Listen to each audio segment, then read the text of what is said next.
You want to say, okra bia wona kono de. Okay. Okra bia woni su. Na oda sani tie na menka no kwasem bi nkyiraw.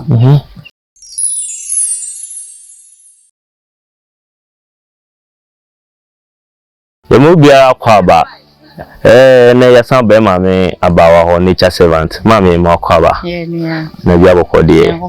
Ai na de o ba ma san ba bia mu wo. Ai, say ti asidi. Egusu aka no kre. So, ake phone adofo mun koso a on say mun hwe video na subscribe ho. Mun boso mai on sa maybe so obo modin a na click so mai. Na say video ne ba bitimi nya bia hwe. Na omo abi nso etim dia dai ye dia boa wo. Ye da ma sem be ne sa. Mama Papa. Na we bisa say me ba ma ne. Wa ma ne. Ete fikasiem no wa ba ha ne wa ma ne. Ese mama wani tue no adwuma ye de smana na ye smart sa. Ye ba ya na de say cheap prophecy. Okay,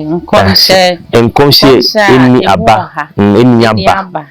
anunti nyaba ene mama kire ade meda se mechia obia bebia mo behu ye videos bia no eya mo nhwe emboa yen na odoma kwa Nyankopon kai onkoso ana onya ye kese na ya kai se ye wo honhom wiase ti ye be kire ade na wani anda ho ye ka se cheap prophecy no me de meka say cheap prophecy ye say oda sani wote ho na ohwe wo ho fe wo fa pem se de wote na oye oba ohwe se de o stature sitie na wo so wakama ye ka form a wo bi wanim dua ye fe oye okay na wakwa asore na osofo aka kire se erabra na me hye kom na ode o stature asha wo kom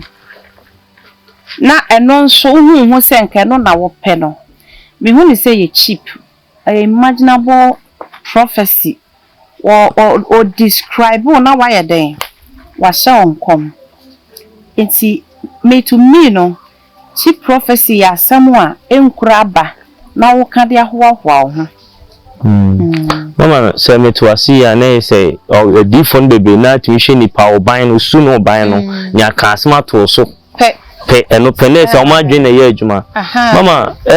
me say me to enkomo yi so say ye cancel bi ahye nkomo a emu oha kan be so o ma ye ebia mfato ana say example ba mi no ana me se bi me da refo so ase ohun se mpempi no ye ka say ehiafo nko ana mo maamefo ya abaifo say nti a mo ka sa ne say meti ya sisi e ma menyi matare nto ho na menkopentuma go bi nhye na menye me ho basa kakra na menkotena sondem na menkotena kona bi na menye me ho moamo a asem asofo beka kire me no me dressing ho asem eno wo beka omo nhwehwe okra no won connect to nipa na spirit en bisa questions en fi ukra ho na waka wodi ne physical eye ehun no ye den o ka ho asem. Enti cheap prophecy is when your appearance actually say wo problem. Enti me be kan sem ba ko me no bia ma ye de ato ye hufo. Say wo problem ana wo house den kra na. Say wo ko sofo bi ho, wo ko di ni bi ho. Wo ko bi ho akobisa sem ana wo ko abusa ana wo ko consultation a. And ma wo problem no en show e wo dressing mu. My problem na how no show ahofam wo be confuse no hu asem bi anka nchiro me ba try say indeed we are gifted na our spiritual eye and na say our energy hu ade wo hu a enye watare no na obehu uso no be yi ne hu ama na hu say me kra me de nam ne enie ni anipa na de nam ni problem a ma wa ba ha no eni obeka kire na mana ka kire eno no obeka se so fo hyen kwa wo meti hai dia medi kura ye den den ma me eno no ne ye ka se ekura value what you say na se meti hai bia na me ni kapre so ma bon makeups address chinchire na me ba so fo ho na so fo hye me nkom na ma peche ya tare me na se kama ti so obi ama sie fi play mu na o start se wo hye me nkom a fo se mi obi eno na ade behu ba bia wo kọ yesi dua ba no bema ye hu dua koroba ti dua bi wo ho a ya dwene ne ntutu enti ye ne tanjuri dua timi so akutu ma ne ye yie enti nka se dua ba na ade be hu bio ma wa dwene nye smart say ya kasa kotua consultation 500,000 and sana wako hu osofo bi ama wayi adisema kire wa e ma haw na da wo so no ensho nkobodu kufu bi anko me ya wani na fa ho yie me da se mama me sume da wase pa mama nkomo ni na me sume nu di kakra em say yem bebele no ye ta console most of times in concert ta share no enyo wu abediye eno na kitin enyo wu a obediye obetu kwan en ye mfa no so nka ho mama eno no ye ka kire wa ye san ne asan ba ekire so fofo na asan ba ekire o ye kwan si ni si na da wanim na no montu si na abetu na atwa odwa kwa ekire ebi ameka se obi akwa ni abo ekire obefa wako ni asan dia hye omu eti o pire wa ha emwa ba ma wontimi nkoso ye wo ne se okra bia wona kono de okay okra bia woni su na odasani tie na menka no kwasem bi nkyiraw ohodo wo ho a eto adasan e ka won kra bia ho enti ukodum pempensuo bi na afi na ano ye den aka hu se nsu huru aye den ejo enti se ukọ baabi na ohaw na ode koye no egususu wa nyanwa botere bia na ka won kra bia ho na nso mere da ho se etwa ohun se echinchine mani paka se yenyi obi ani biom bia na ohaw na ato wenne no wo ye den ebetwa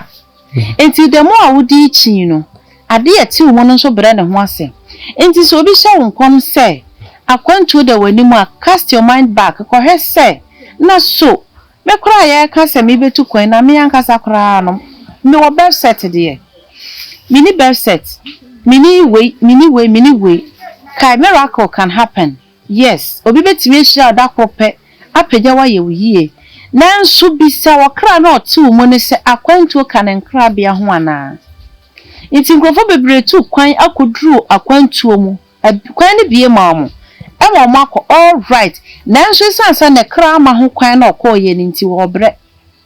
nti ye hwehwe ye kra na pede ya nsa ya ye honam ani de ti so osofo o hye wonkom na osan ka kire o se owo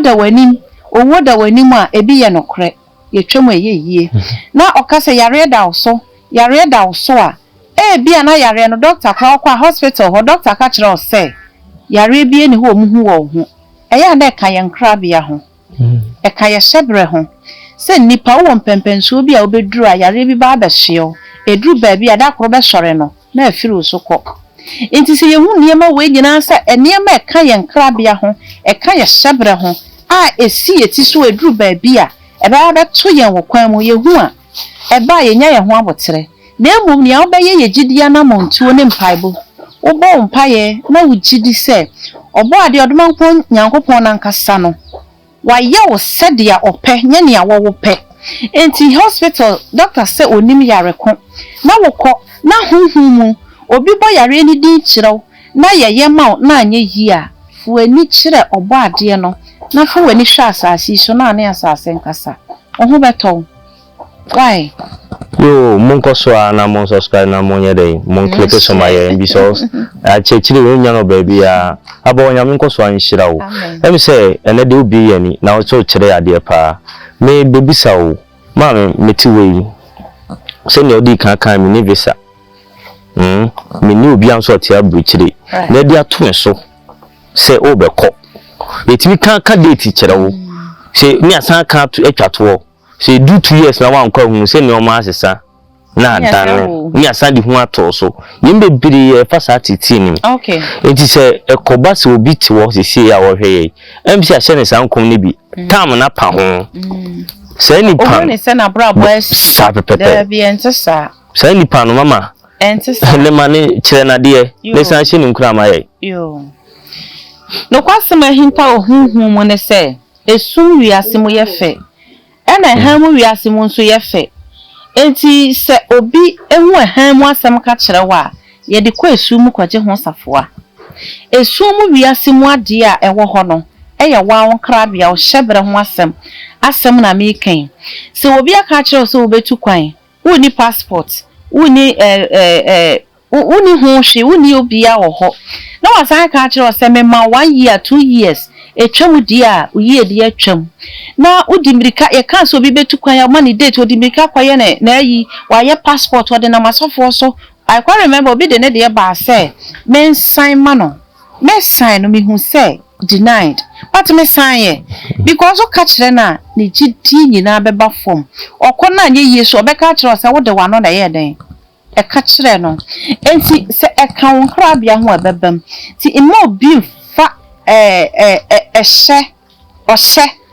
ento abrabo so say e da sei e wo se wotu kwan wa bokro ni din wa kire ne abeye na uniska na nkotwa abusia saase nkoton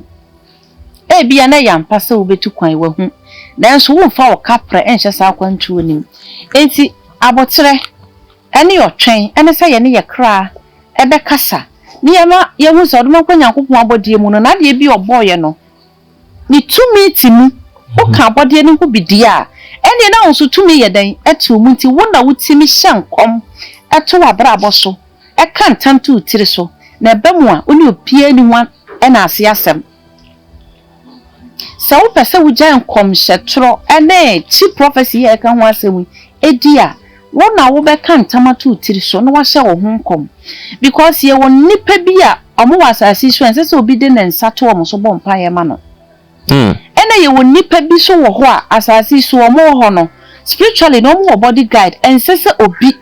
aye break and loose na sa tumi na ebo ne ho ban ne firi ne ho but obi a owo ho a oye hunhum adwuma hu adi deep the length no of seeing spiritually seeing no aye short no wo hu say shadow bi di wachi o say bibi di wachi hunhum maware enye ni nyina so na ye hunhum maware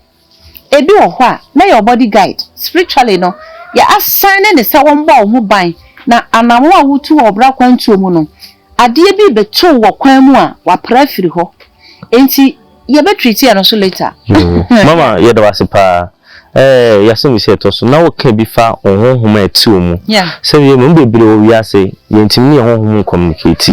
enti se ko ba se e kwan ba so me fa so ene me honhom akasa na se bi chi prophecy e ka ho ase se obi kwa ka bia me honhom no de na me sifa hu na de so ne akwa me fa so bitin me honhom no akasa okay o se nipa yasum ye pasama e de wo yasum enti obi ba wo nchen obi ba me nchen na ne kra metimi ne kra communicate na me hu se de ohwehwe no de enti ya obaaye no enye ni ne hia ka kire na nani asesa nipa mpe no kro oba no wode aware asem wode akwantu asem enso that time no obeba obeso ni mu no na ne health na ho ode na pomuden enye few days to come no obeyare serious nti wo ka kire ne se maame papa sisi a wuti ha die bo onkwa ene wapomuden ho mpaya o se me ho ye pa o menyare ti uja na ma okwa later be wa manta no afọ se abawa nyame nko nka mi wo nanso na de ode baaye no ya no ho asem na oka kire ni nti wa mfa ne serious this is mama minchwa na esi nipa mpe no kore ene na ama ene akora bia sori a na wa fa bible because of say wotime kan na wotime wa wi agu ni tirim nti wa fa quotation ba ko a wotime abie na minimu sa potro na otimi ehso ni ti ehim ko banti waka asam kire wa na oba na wana nkokomo wo so wura fi se wo so ye ohunyame ana nipa bi wo ho a wote no kwa asam ana ne buafu asori wonzi ho piom menka asa asofo ne nka no kuro but e wo se wo ma wo ina energy kasa kire wo se bebi asam wo afiri baidie enfiri mi fie enye ho na asam ni fi. You have to be able to identify between cheap and false prophecy. Okay. And true prophecy. So be kan ho asema, let it be a someone. Uma me na be kan ho asema kire wa ma wo say ye no kore. Enye wo. Wasikona ko bisa wo maame. Na wo bisa wo maame na wo papa na wo nana bi. Ama wo maka cho so ya mpa o. Eye no kore asema nipa ne ka kire no kore. Eno ne ye ka no nkom hye. Okay. Enye matade a mediti hei ti wo musade da me nsape ma me hu se wo kom because bibia akonfo de to mo nsa e da me nsa so se meti he na sa me nkom and I can easily humiliate a man of God. Why humiliate you because who me dressing na obe ka ho asem wa bra nya sa na mete enti sa so na wo nipa na wo kɔ no wo ye good wo ye bad wo ye slave queen wo ye hook up girl wo de dress it so obi a wo ye slave queen e ho asem e na obekɔ akoka enti wo hwɛ de etui aniwa ye hwɛ de wo hunhum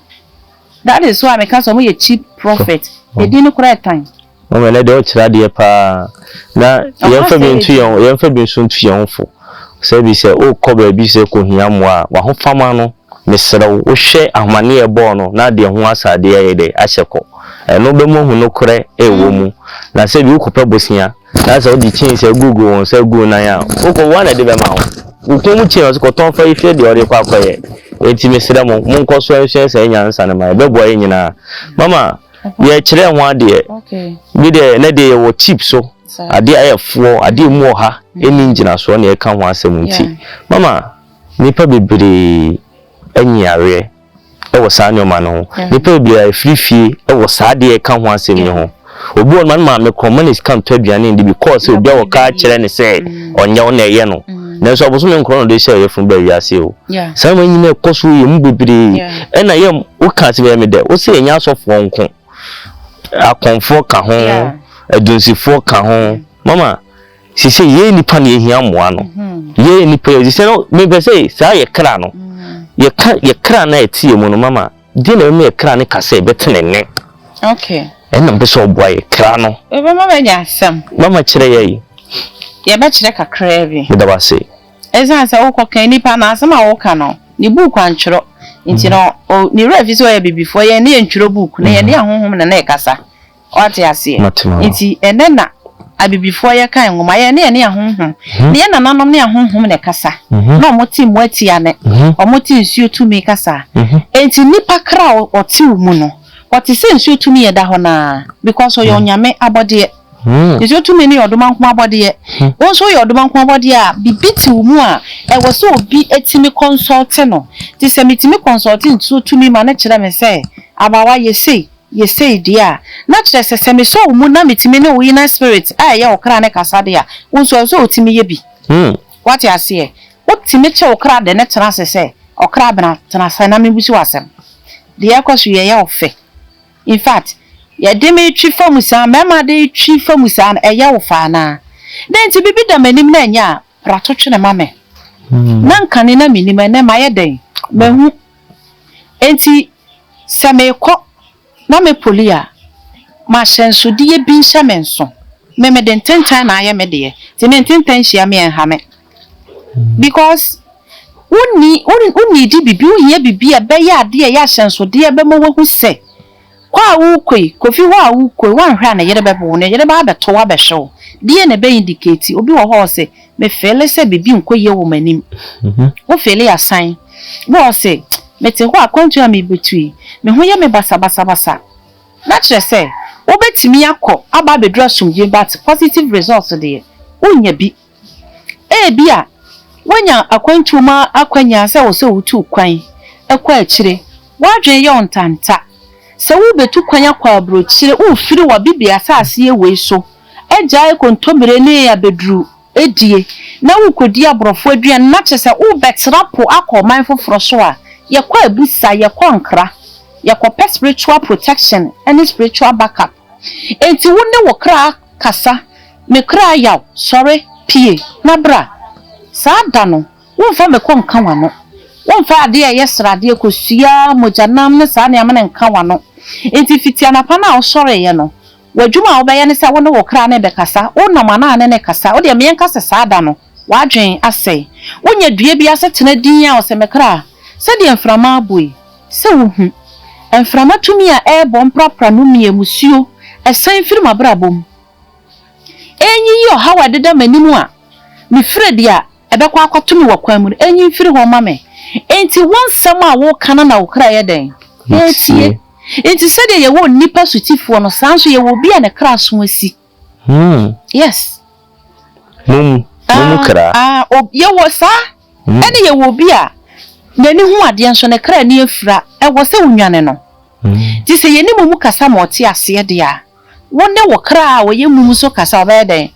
Eye hu masem. Mama ho de ye fan for that chi bi e ba bi di ho nkomo. Okay. Because what ba be kra lo atwuma adwan ko akire kakra. Mama nyame nkoso a won hira no ntere o hie maye. Mama basem se ese atoso. Am say wo kan bibi. Ya na mu satans de aware. Okay. Aware ne tadi deceiving crofo and obi to wonom. E chance so for ka jen say age we na be wale. Enti na age na pa ho no. Ni bi bia pem. Okay. En kankan ne am ni ama no. Mama, eno ya na sa nkom hye na wale no. We de ene me ukom. Ene me hu bibi mfa sa awale no ho enu chipe wo ho. Yeah, they say cheap prophecy. Mo Yo. Other seni. Se ye wo nipa bi a oba asase so a wanware da. Kona ko bisa no. Se wanwa ne ho se opaware a. Obeka akiro se wo ye na famu die bia wanye den. Wanya ware. Sanso ne ye wo nipa bi wa asase so a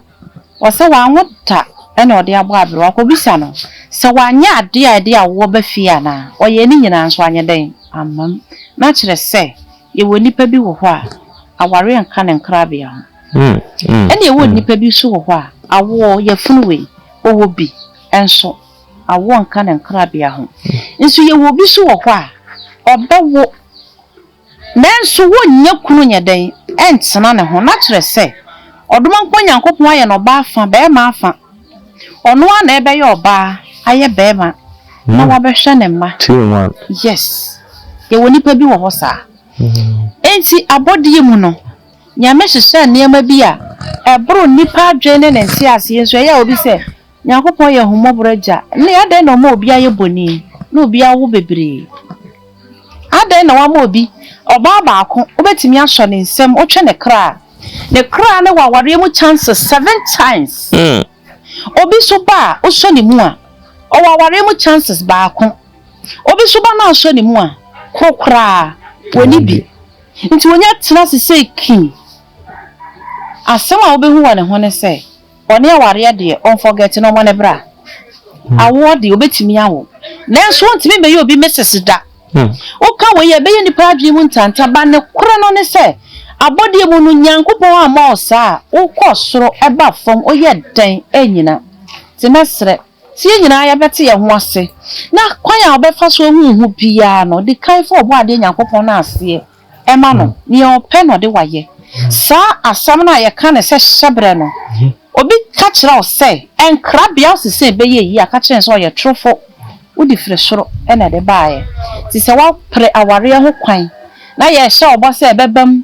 na wo no mu niama na wo so seed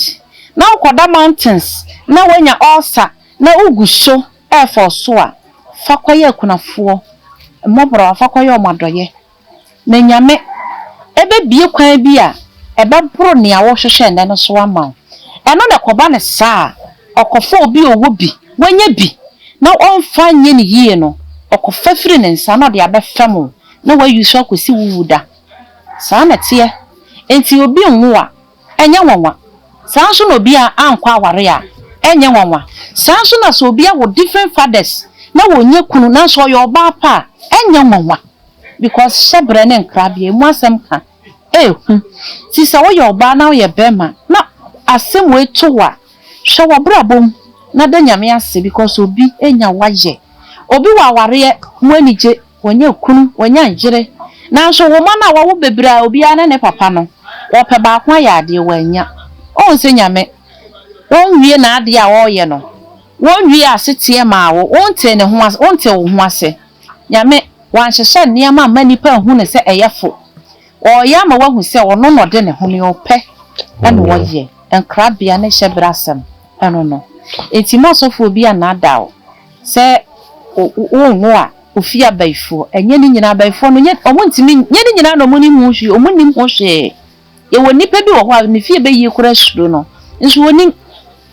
ti mo ma yentu ye hofo na yensuro odomanko ase na bodie mu no sade ode nkrabia ne hyebre maaye na eye different madam ase yo monko so na mo subscribe na adoma na won mommo so mama nyahopon nhyira wo ene ne nkomo no kra no wakasa na to mbebra koma so megiri se obi te wonom saa mani asma ko obi amani ama no iska obi hwie ma so fudi obi iska obi di for so awale nso ye physical na eto ye shebe di frasa da ba ka shebe di frasa ma do abawi ase mama ene bia mati ase se ebi ase do enye bible ne nkwa ne ka no kore nyampo kwa de honhom adua nipam ene eye lucky se ehia wo abawa nyampo nko so enhyira wo amen ye ka chi prophecy nkom hye ana this me mo ha woni part 1 ma uti a wo so hu se de we de eye mo ha ene mama e kira de mama wo se wo obi a wo men saka krama ye na yenso yenkomo no se ne hia ya hwefofo ne ye tiefo ne ntino we se de dum mama mas me twato pepa cho se me tu me yale na makosofo ho na sofo aka che se no di kan no yale no ho ba men kam yale no na sofo di kan ka brancho yale ebeja kwan wo kunie bi o yale ebeja kwan na emom no ade ebeja me kwan no no san ka che se ya itimi ye ho kwan bibi eye e wa bro nipa na mama se no sa no nyame timi onipa kra bi hye nipam e ma na ji nipa nkwa de no kra no kra okay no de no kra na na meka enkrabia se bia yare bi ebetimi abeton so na de wakowu yare bi betimi abehia wo kwan mu but men bi bedu a ebetwe ne ho afiro ho enti ye wonipa bi so wo ho a obetimi ehu ne se yare bi abeton ne so odi agora ebeku no eno no nya se yakotwe obi kra na de ama no yakota yesre okay what you say yesre bible bukura so obi sre se erade kai madoye kai ne ama ya ma simesi pen se obi adamase pen a no odi mfie dunum eyeden aka ni mfie ho na chese nyame timeye enti na so wo ho a ye ne ma otimi de wura hunhum wiase kofa bibi na se ko basa asem to na wo ko hunhum akofa ade de abaje ho ne ye ko ne ye nya hwede ne na police station ye do ko ya se ye banche bia ba ko na tu ya ne ye ma 15 years no because whole life one ya de bia sunsumu no ye kokko pe bibia pleadia on your behalf ye enti pempi no adoye wow ena ya forebo a ye ko hunhum kofa e de patasa ne ma we nti se ko ba se ubehia se ye de emua ekra e bo afore wo utiri so a ne de abo afore ne ya je enkwa e de amount ye ne de ewo ho enye ni nyina na ya atro ewo ho so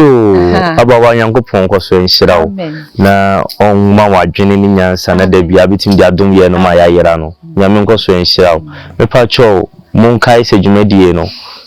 bibi ne de ye eno anso be subscribe na adobada won dia boso amaye na se bia da bia no obetim sema esim kunan obeti dia ho ayera dia ma hu ablabo anu beti no wetimi ya da di bia fa bia hye oboto abo so no ma na etwa go no se ba se bibi na membusa ma watimi fa no ma ne frɛ ana komense so jitimi ja to na etimi ya da ye de boawo da mase e da sene e be sene hia